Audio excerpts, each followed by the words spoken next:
life as a single mom, working 2 jobs, full-time jobs for over 8 years. So, as you know, I'm an older content creator, and I co-create my heart desires. So I have been a single mom, single parent for over 18 years, and life was really rough. But being a strong personality that I am, Sagittarian, I always figure it out. So I remember, having one job, and it wasn't cutting it, because being a single parent, I am the mom, and there is no dad, and there is other responsibilities that a mom had to fill in. Not just being a mom and a dad, but also being the provider, being the caretaker, being the supporter, being everything there is. So I remember, I had a home, because being from Jamaica, I always owned my home. Even my mom was a single parent, and she didn't have a home, but I decided I did not want to live that way. So I had a home here in Florida. But my one income could not cut it. So, I'm a seamstress, my professional forever. 1982 professionally. I'm going to go into some stories back then, but here in Florida, 1995, working for a cleaners, I'm their seamstress. So my boss have maybe 6 or 7 stores around the neighborhood, and I did not only do 2, but I did 3 of his stores. And at the same time, it was not cutting the income that I needed for a single parent to take care of my daughter, and I have a home, and I have 2 dogs. So I decided to do a second full-time job, which I became a customer service for Walmart distribution center. Now, that's a full-time job too. They weren't hiring part-time at the same time at that time. It was good. They sent me away to get trained and all that stuff, and gave me a car and put me up in a hotel for, I think it was 2 weeks. It was perfect. But I had to rearrange my other job to fit that in. So with that job, I think it was, you could either do 4 10-hour, or you could do 3 12-hour. So I decided to do 3 12 hours. And it was the graveyard shift, which is 11 p.m. No, it was 12 o'clock, but I got up at 11 p.m., 12 p.m. to 6 a.m. And so, my daughter was young. So how am I going to do this? So my mom lived in Jamaica. She had a B2 visa, which permits her to live in the United States 6 months. So I said, let me see if I can bring my mom over to help me, because I can't leave my daughter alone, but I need a second income. I need an income for a husband or a dad in the home to live the life I deserve. So I flew my mom in, and she would, take care of the house, cook food, watch my daughter, and I would give her some money, to help around. But my 2 jobs, Jamaicans, we're known to have 1, 2, 3, 4 jobs. Okay, so 2 jobs wasn't hard for me to do, and I got to a point that I really managed my time really good. So what I did was, I'll turn the AC on. I'm feeling very hot. I don't know why. Okay, the vent was closed. So anyway, this is what I did. So I worked my day job, which is a sewing, during the week. And then on weekends, I'll do my Walmart Walmart distribution center, which was not far away from the house, on the weekend, but it was midnight to 6 a.m. 6:30. I don't remember. It's just so long ago. So I work 7 days a week to make ends meet as a single mom. And what I was able to do, I said, you know what, I'm working this hard, so I have to reward myself in some way. And I decided, I'm going to give back to my society, meaning other single parents. So I formed a group of 13 women that were single parent, or they were, on their own with their children. And I said, I'm going to give back to them. So what I did was I would invite them out every first Friday, and we go down to Palm Beach, which is about 45 minutes away from where I was living, and I would treat them, and to comedy, live comedy, and food and drinks for the night. And I would make sure everybody was driving together, finding some way so we could get down there.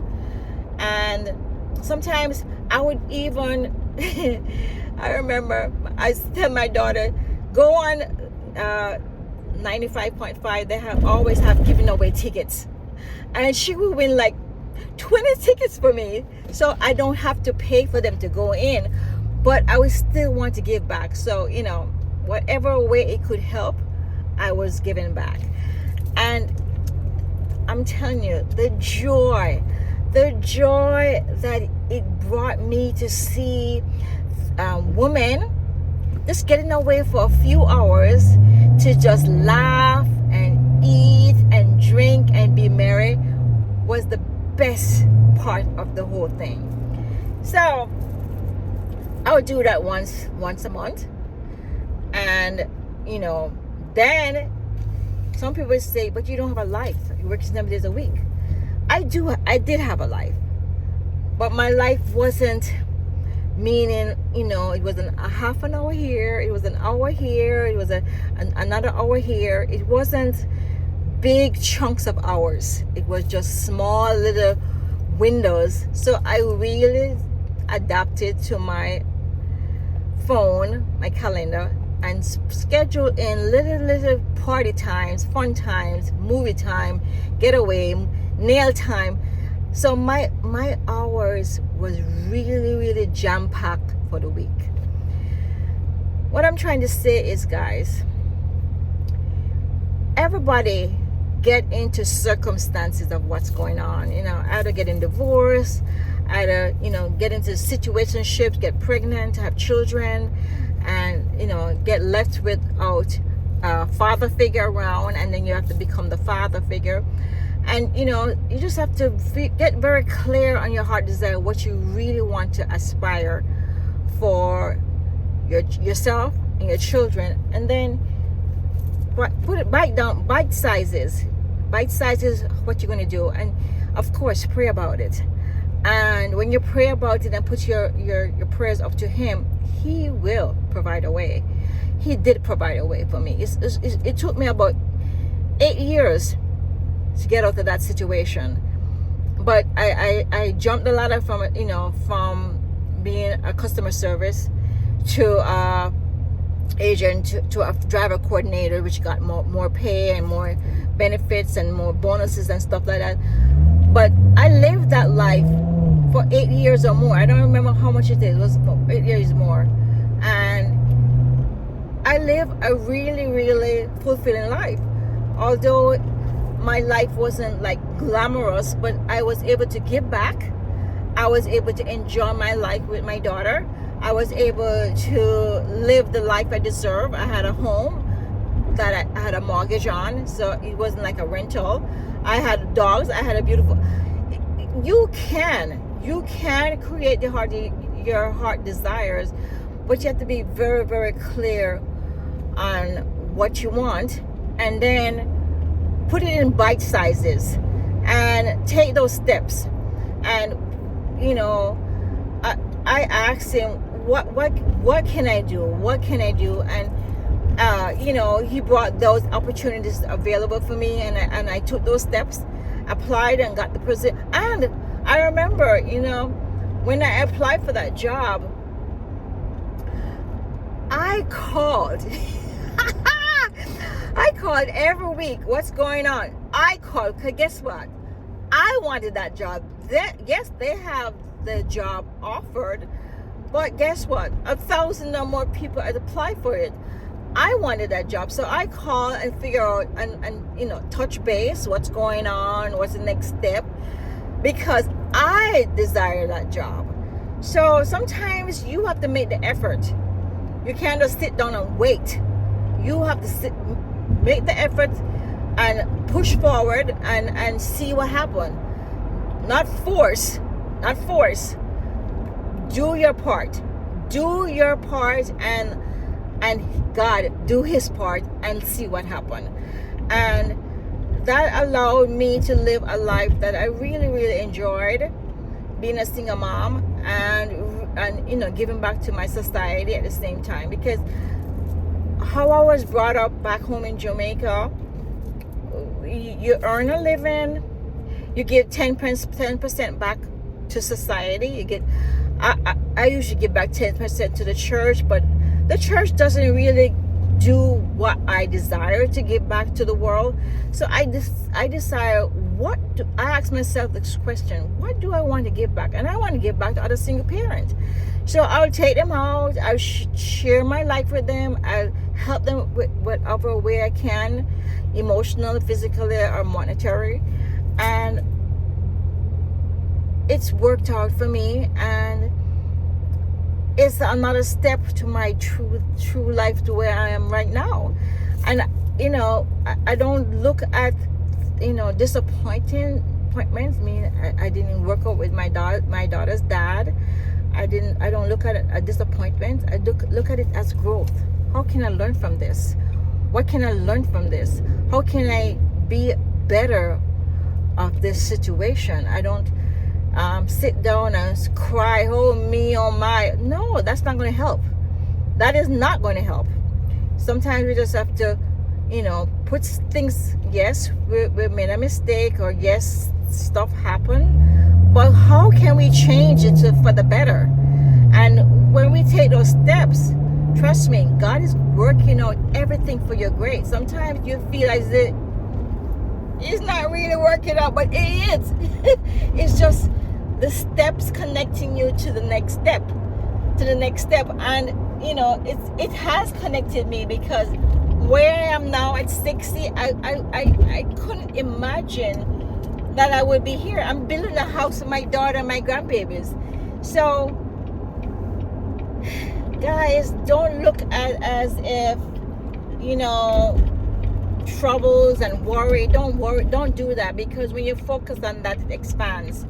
And what you want to do is get really clear on what your heart desires are, and write it down. Because write down a grocery list, you get everything on that list. Write it down, and when God prompts you, or the angels prompt you, or the little whisper, just stop what you're doing and listen and do it.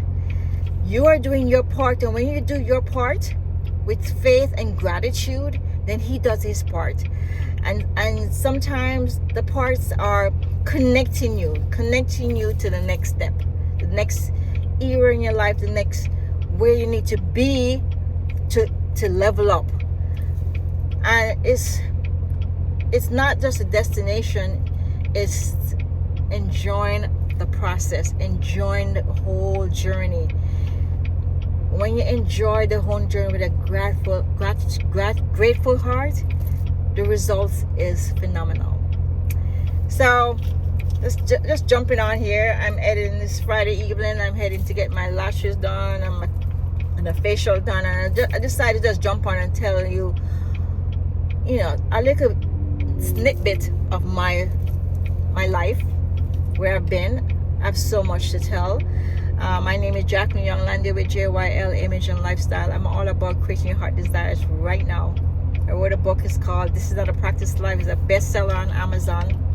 I was born in Jamaica, moved here when I was 31 years old, and start all over. Anybody can do this. So if you are returning, thank you for returning. I really appreciate your support.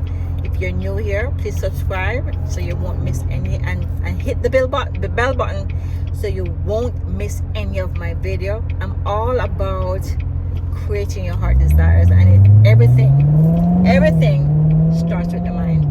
Thank you. Bye for now. Much love. I'm turning here so I can't even hang up the phone, but much love. Take care. Bye for now. Mwah. Mwah.